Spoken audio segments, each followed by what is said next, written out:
Hello everyone, so welcome back to my channel dynamic physics. तो आज के जो लेक्चर में हम कुछ कॉन्सेप्चुअल क्वेश्चंस करेंगे। टॉपिक रहेगा हमारा क्वांटम मैकेनिक्स के ऊपर और बुक होगा क्वांटम मैकेनिक्स बाय जेटली। ठीक है, तो इस बुक से हम कुछ स्टैंडर्ड क्वेश्चंस करेंगे। मेन जो है आपको फोकस करना है कंसेप्ट के ऊपर कि आप कंसेप्ट अच्छे से समझ जाओ। ठीक है, क्योंकि क्या है, कंसेप्ट सेम रहता है या कंसेप्ट रिपीट हो सकते हैं लेकिन क्वेश्चंस रिपीट नहीं होते हैं। तो आप कॉन्सेप्ट को अच्छे से समझ लो, इस कॉन्सेप्ट के ऊपर डिफरेंट क्वेश्चंस फ्रेम हो सकते हैं। ठीक है, तो पहला जो क्वेश्चन है वो है, are the following set of vectors linearly dependent और नॉट। ठीक है, और क्वेश्चन में ऑप्शंस है A vector, B vector, C vector. जो प्रॉब्लम्स मैं करवा रही हूँ आप भी मेरे साथ साथ अपने कॉपी में नोट डाउन कीजिए। ठीक है, ताकि जब आप रिवीजन करो तो आपके पास एक बढ़िया से नोट्स अवेलेबल रहे। ठीक है, आप अगर सिर्फ देखोगे तो आपको याद नहीं रहेगा।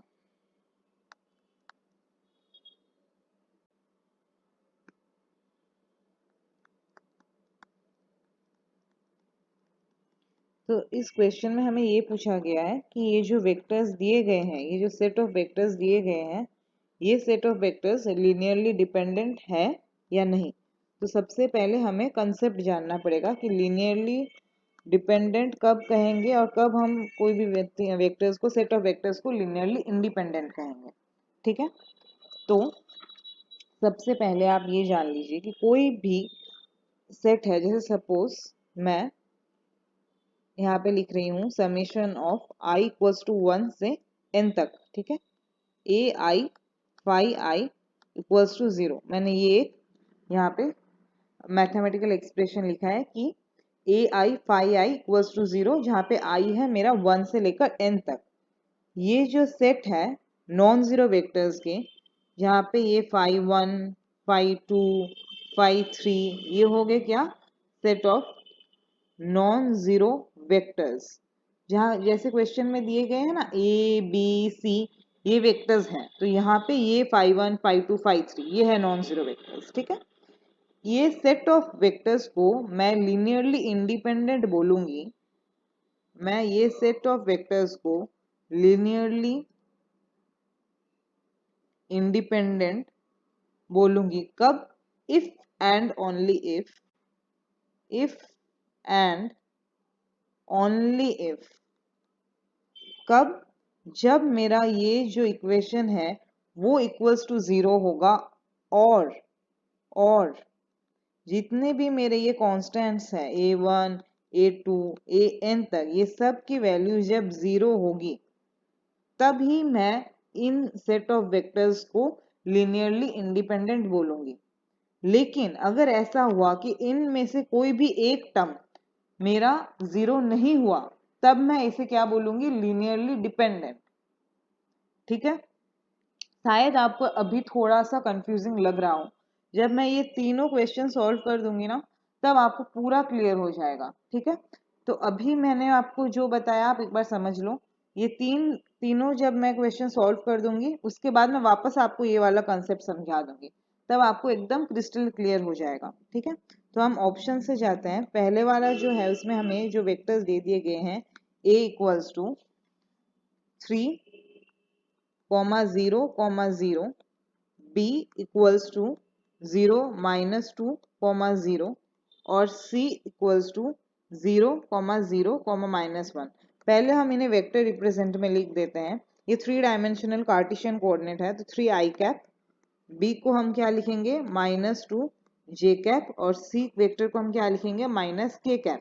अब जो मेरा इक्वेशन है summation over i equals to 1 ai phi i, यहाँ पे कितने वेक्टर्स दिए गए हैं 3, तो मेरा ये जो इक्वेशन है i इक्वल्स टू 1 से 3 तक रन होगा ए आई फाई आई, यहाँ पे फाई आई, फाई 1 की वैल्यू है a, फाई 2 की वैल्यू है b और फाई 3 की वैल्यू है c।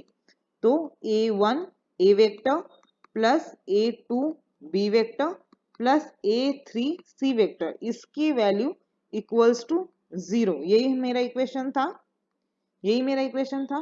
ठीक है, अब हमें a1 a2 और a3 की वैल्यू क्या है हमें पता नहीं है, तो हम निकाल लेंगे। a की वैल्यू हमें पता है क्या, 3i कैप। a2 हमें नहीं पता, इसकी है -2j कैप। a3 हमें नहीं पता, इसकी है -k कैप। इधर में है इक्वल्स टू 0। ठीक है, तो अगर मैं इक्वेट करूं तो यहाँ पे हमें क्या मिलेगा, इक्वेट करने पे यहाँ पे तो कोई आई जे के का कोई कंपोनेंट नहीं है, तो इससे हमें क्लियरली क्या पता चल रहा है कि a1 equals to 0, a2 equals to 0 और a3 इक्वल्स टू 0, राइट। तो ये तीन जो सेट ऑफ वेक्टर्स हैं that is A B C, ये लिनियरली इंडिपेंडेंट है या लिनियरली डिपेंडेंट है, क्या लगता है आपको? ये है लिनियरली इंडिपेंडेंट। क्यों? क्योंकि पहले तो मेरा इक्वेशन जब मैं सेटिस्फाई कर रही हूँ तो मेरे ये जो तीनों जो मेरे a1 a2 a3 हैं जो कॉन्स्टेंट्स हैं, इसकी वैल्यू क्या हो रही है, 0। तो मैंने क्या बोला था, ये जो इक्वेशन है ये लिनियरली इंडिपेंडेंट कब होगा, इफ एंड ओनली इफ मेरे ये जब सब कॉन्स्टेंट्स की वैल्यू 0 हो जाएगी। और ये इक्वेशन हमें वैलिड करना है। कोई भी आपको 3 4 5 कितने भी सेट ऑफ वेक्टर्स दे दे, पहले आपको ये इक्वेशन में ये पुट करना होगा। ठीक है, पुट करने के बाद में अगर आपको सब कॉन्स्टेंट्स की वैल्यू 0 आ रही है, तब मेरे ये जो तीन वेक्टर्स हैं ये हो गए मेरे लिनियरली इंडिपेंडेंट। ठीक है, तो ये हो गया क्या, मेरा आंसर क्या आया, लिनियरली इंडिपेंडेंट, लिनियरली इंडिपेंडेंट। और ये आया क्यों, क्योंकि जो मेरे कॉन्स्टेंट्स के वैल्यू थे a1 a2 a3, उसकी वैल्यू क्या हो गई, इक्वल्स टू 0। सब की, एक भी कांस्टेंट नॉन जीरो नहीं है, सब जीरो है। ठीक है, सेकेंड वाला ऑप्शन हम करेंगे। सेकेंड वाला ऑप्शन ए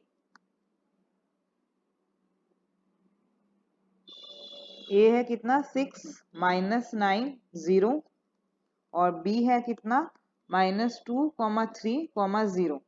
तो इसको हम रिप्रेजेंट करेंगे तो क्या लिखेंगे, 6 आई कैप -9 जे कैप, और इसको हम लोग लिखेंगे -2 आई कैप +3 जे कैप। अब हम क्या करेंगे, इसको हम इक्वेशन में सेटिस्फाई करवाएंगे। तो इक्वेशन में सेटिस्फाई करवाएंगे तो क्या लिखेंगे, a1 a plus a2 b equals to 0। ये इक्वेशन था। a1 अननोन है 6 i cap -9 j cap plus a2 -2 i cap +3 j cap. अब हम आई कैप और जे कैप को एक साइड कर लेते हैं। अगर मैं आई कैप को कॉमन लूँ तो मैं क्या लिखूंगी, 6a1 -2 a2, राइट। और अगर मैं प्लस जे कैप को लूँ तो क्या लिखूंगी, 3a2 -9a1 that is equals to 0। तो इधर तो आई कैप जे कैप कोई है ही नहीं राइट साइड में, तो इसका क्या मतलब, 6a1 -2a2 इक्वल्स टू 0, और एक इक्वेशन आ रहा है 3a2 -9a1 इक्वल्स टू 0। यहाँ से हमें क्या मिल रहा है, 6a1 इक्वल्स टू 2a2, या क्या मिल रहा है हमें, 3a1 इक्वल्स टू a2, और यहाँ से 3a2 इक्वल्स टू 9a1, मतलब a2 इक्वल्स टू 3a1, दोनों से सेम ही मिल रहा है। तो यहाँ पे हम देख रहे हैं कि जो मेरे a1 और a2 है ये एक दूसरे के ऊपर डिपेंडेंट है, right. a2 is 3 times of a1, that means the coefficient a2 वो a1 के ऊपर डिपेंडेंट है। a1 की वैल्यू अगर 2 हो गई तो a2 की वैल्यू होगी 3 times 2 दैट इज 6, राइट। तो ये मेरा जो सेट ऑफ वेक्टर्स है ये है डिपेंडेंट, क्योंकि मेरे जो कांस्टेंट की वैल्यू है वो 0 नहीं है, नॉन जीरो है, इसीलिए ये set of vectors are dependent. पहले वाले में 0 हो रहा था, इसीलिए वो है इंडिपेंडेंट। आई होप आपको अब मेरा ये कॉन्सेप्ट एकदम क्रिस्टल क्लियर हो गया होगा। ठीक है, अब हम लोग सी वाला पार्ट करेंगे तो एकदम क्लियर हो जाएगा। तो सी में क्या था, सी में हमें दे दिया गया है a equals to 2, 3, -1, b vector 0, 1, 2 और c वेक्टर 0, 0, -5। ठीक है, तो a को हम रिप्रेजेंट करेंगे 2 i cap +3 j cap -k cap, b को रिप्रेजेंट करेंगे j कैप +2 k कैप, और c को रिप्रेजेंट करेंगे -5 k कैप। ठीक है, तो हमें क्या पता है A1 A vector plus A2। अब हम थोड़ा स्पीड से करेंगे, हम वो पहले वाला मैथमेटिकल इक्वेशन ये सब नहीं करेंगे, सी समेशन व i इक्वल्स टू 1 से n तक जा रहे हैं, नहीं, कंसेप्ट हम समझ गए हैं। एग्जाम के टाइम में हमें थोड़ा स्पीड अप करना पड़ेगा, ठीक है। A1 ए कप की वैल्यू, एक वेक्टर की वैल्यू कितनी है 2 i cap plus 3j minus k cap plus A2 j cap plus 2 k cap. Exam में आपको जो अननेसेसरी स्टेप है वो अवॉइड करना है, लेकिन जब आप सॉल्व कर रहे हो तो पूरा ठीक से सॉल्व कीजिएगा, क्योंकि देखो अगर ये क्वेश्चन आपका 3.5 मार्क्स का रहा तो अगर थोड़ी जल्दबाजी के लिए अगर इधर उधर कुछ कोई कैलकुलेशन मिस्टेक हो गया तो आपका 3.5 तो जाएगा, साथ में आपका जो नेगेटिव है वो अलग से, ठीक है। तो आप जब मॉक टेस्ट दे रहे हो तब आप आराम से अपना टाइम कैलकुलेट कर लीजिए कि मुझे पर क्वेश्चन में कितना टाइम देना है। मैं एक अलग से वीडियो बना दूंगी, वहां पे मैं आपको बता दूंगी कि पार्ट बी के हर क्वेश्चन को आप इतना टाइम दे सकते हो, पार्ट सी में आप इतना टाइम दे सकते हो, ठीक है। तो अभी इसको हम अब आई कैप जे कैप और के कैप को अलग करेंगे, तो यहाँ पे क्या हम लिखेंगे 2A1 बस, और आई कैप नहीं है। जे कैप में लिखेंगे हम 3A1 प्लस 2A2, राइट। और के कैप में हम क्या लिखेंगे minus 5A3 minus A1 that is equals to 0। तो इससे हमें हमें क्या मिलेगा, लेफ्ट हैंड साइड और राइट हैंड साइड को दोनों इक्वेट करेंगे तब कि 2A1 equals to 0, 3A1 plus 2A2 equals to 0 और 5A3 plus A1 equals to 0, ठीक है। यहाँ से मैंने माइनस कॉमन ले लिया तो मुझे 5A3 प्लस A1 मिलेगा। इससे मुझे क्या मिला, A1 इक्वल्स टू 0, इससे 3A1 equals to minus 2A2। A1 की वैल्यू तो ऑलरेडी 0 है, इसका मतलब A2 की वैल्यू भी 0। 5A3 equals to minus of A1, अब A1 की वैल्यू तो 0 है, इसका मतलब A3 की वैल्यू भी 0। तो यहाँ पे हमें A1 A2 A3 जो कॉन्स्टेंट्स है सबकी वैल्यू क्या मिल रही है, 0। तो इसका मतलब क्या कि मेरे जो तीन सेट ऑफ वेक्टर्स थे A B एंड C वो क्या हो गए, लीनियरली इंडिपेंडेंट। कोई भी जो कांस्टेंट है वो किसी के ऊपर डिपेंडेंट नहीं है, तो मेरे जो तीन सेट ऑफ वेक्टर्स है वो हो गए लीनियरली इंडिपेंडेंट, ठीक है। तो आई होप आपको ये वाला कॉन्सेप्ट एकदम अच्छे से समझ में आ गया है। इसको आप अपने कॉपी में लिख लीजिए, ठीक है। और मेन ये जो कॉन्सेप्ट है इसको अच्छे से हाईलाइट कर लीजिए कि ये मेरा है कंडीशन, इसको मैं पुट करूंगी, फिर अगर ये कंडीशन वैलिड हुआ तो लीनियरली इंडिपेंडेंट, अदरवाइज डिपेंडेंट, ठीक है। अब हम नेक्स्ट क्वेश्चन करेंगे, क्वेश्चन नंबर 2, ठीक है। तो इसमें आपको साई, ये है केट, ठीक है, -3i 2 प्लस आई 4, और आपको एक वैल्यू दे दी गई है फाई, केट फाई 2 माइनस आई और 2 माइनस 3i, ठीक है। तो सबसे पहले मैं आपको, अच्छा पहले क्वेश्चन बता देती हूँ, आपको निकालना है फाइंड ब्रा फाई, नंबर बी आपको निकालना है इवेलुएट,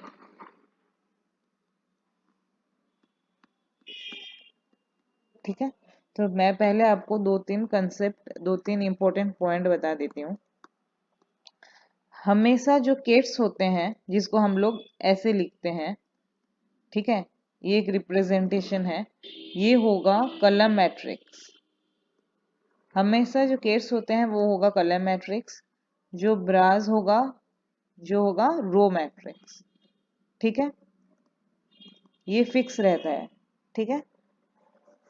और कोई भी दो केट्स वो ऑर्थोनॉर्मल होंगे ही, मतलब जैसे कि अगर इसकी वैल्यू हमेशा 1 ही आएगी, लेकिन अगर दो अलग होंगे तो उसकी वैल्यू 0 ही आएगी। जैसे हम लोग आई डॉट आई करते हैं उसकी वैल्यू 1 आएगी, जे डॉट जे करेंगे तो उसकी वैल्यू 1 आएगी, लेकिन अगर हम लोग आई डॉट जे करेंगे तो उसकी वैल्यू 0 आएगी, ठीक है।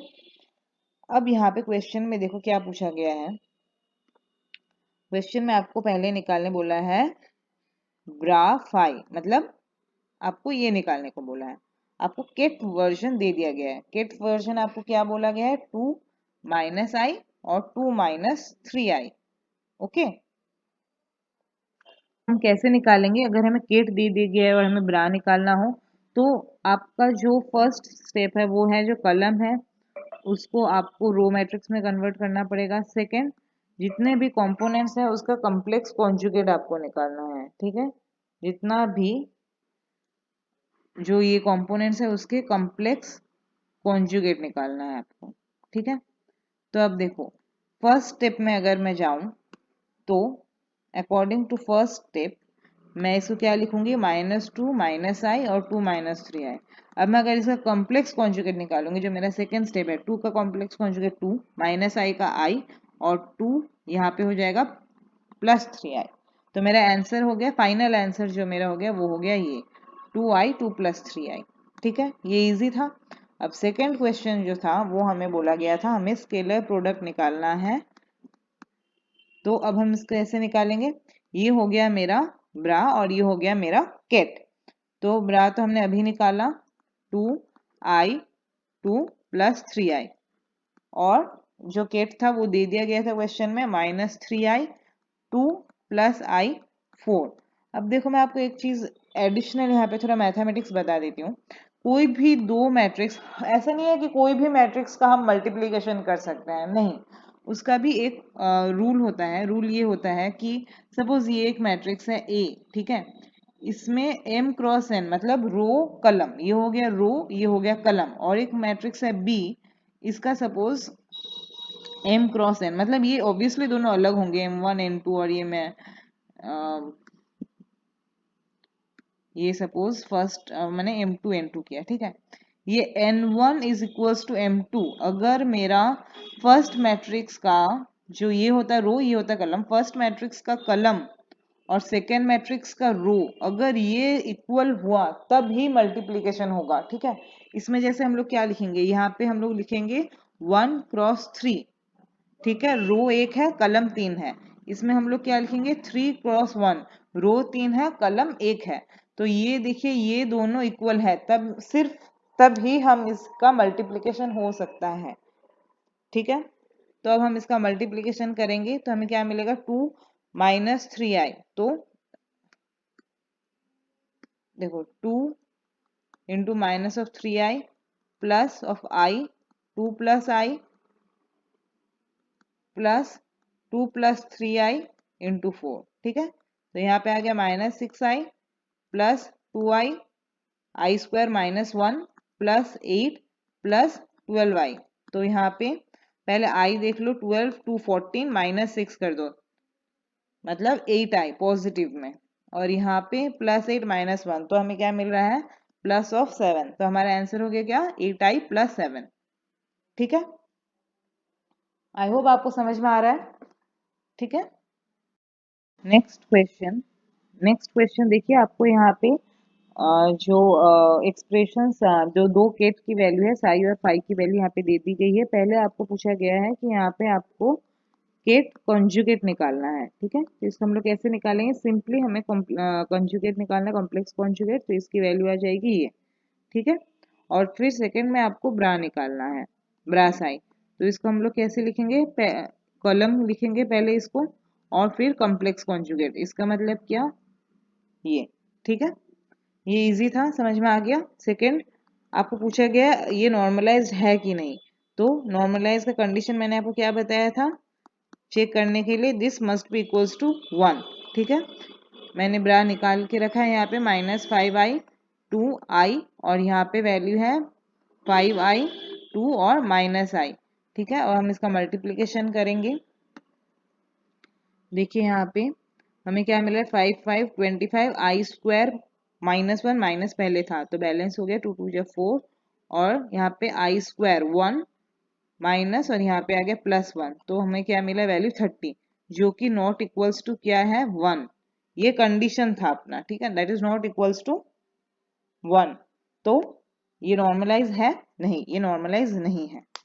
ठीक है, तो इसको नॉर्मलाइज करने के लिए हमें क्या करना पड़ेगा, अगर ये डिवाइड कर दे हम इसको 1/√30 से, तब हम कह सकते हैं कि ये नॉर्मलाइज होगा। तो हमें यहाँ पे आंसर क्या मिलेगा कि no, it is not normalize. ठीक है, तो आपको कॉन्सेप्ट समझ में आ गया। ठीक है, ब्राउर के कंसेप्ट समझ में आ जाएगा। एक और कंसेप्ट हम करेंगे आज, जो कि आज हमारा लास्ट कंसेप्ट रहेगा। जो कंसेप्ट है वो है, आपको क्वेश्चंस बता देते हैं पहले। Discuss the hermiticity of the operators. आपको समझ में आ रहा है नहीं आ रहा है, आप प्लीज मुझे कमेंट करके बताइएगा, ठीक है। ए प्लस ए डैगर, आई ए प्लस ए डैगर, और आई ए माइनस ए डैगर, ठीक है। इन तीनों की आपको हार्मिसिटी चेक करनी है। तो हार्मिसिटी चेक करेंगे हम कैसे, मैं आपको एक करके बता देती हूँ। जैसे सपोज फर्स्ट में हमको दे दिया गया ए प्लस ए डैगर, राइट। इसका हम लोग लेंगे डैगर, ठीक है। इसका हम लोग डैगर लेंगे। अगर ये मेरा सेम हो गया वापस, अगर मुझे ये ही मिला, तो मैं कहूंगी ये हार्मिशियन है। तो ये ऑपरेटर हार्मिशियन है। मतलब रूल क्या हुआ, जो मेरा ऑपरेटर दे दिया गया है उसका अगर मैं डैगर लूं, अगर दैट इज इक्वल्स टू ए, वो सेम ऑपरेटर अगर मुझे वापस मिल गया, तो ये हार्मिशियन होगा।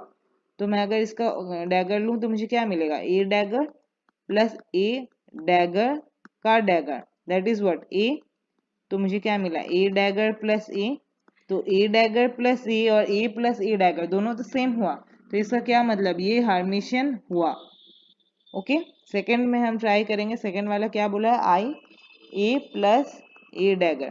तो इसका लेने से हमें क्या मिलेगा, आई का हमें मिल जाएगा क्या, माइनस ऑफ आई, और आई का हमको मिल गया माइनस ऑफ आई। यहाँ पे मिल जाएगा ए डैगर, और ए डैगर का डैगर हो गया आई। तो ये दोनों क्या सेम है, नहीं। तो ये हो गया नॉन हार्मिशियन, ठीक है। जो थर्ड था वो था क्या, आई ए माइनस ए डैगर। तो अब मैं इसका अगर डैगर लूं तो मुझे क्या मिलेगा, आई का माइनस आई, ए डैगर माइनस ए डैगर का डैगर ए। तो अगर मैं माइनस को अंदर ले जाऊं तो क्या मिलेगा, तो ये दोनों तो सेम हुआ, राइट। तो ये हो गया हार्मिशियन, ठीक है। तो आई होप आपको समझ में आ गया होगा हार्मिसिटी का कंसेप्ट, केट और ब्रा का कंसेप्ट, और जो पहले मैंने बताया था लिनियरली डिपेंडेंट और इंडिपेंडेंट का कंसेप्ट। तो ये कंसेप्ट अब इतना स्ट्रांग हो गया है कि इसके रिलेटेड आपको अगर कोई भी क्वेश्चन आ जाए तो आप इसको ज़रूर सॉल्व कर पाओगे, ठीक है। सो नेक्स्ट जो वीडियो बनाऊंगी मैं, उसमें भी मैं इसी के मतलब क्वांटम मैकेनिक्स के रिलेटेड ही मैं कुछ क्वेश्चन सॉल्व करवाऊंगी। अगर आपको किसी और सब्जेक्ट में या कोई दूसरे टॉपिक में हेल्प चाहिए तो आप मुझे बता सकते हो। अच्छा अगर लगा तो आप शेयर कीजिएगा, लाइक और सब्सक्राइब कीजिएगा, ठीक है। Thank you so much, keep studying.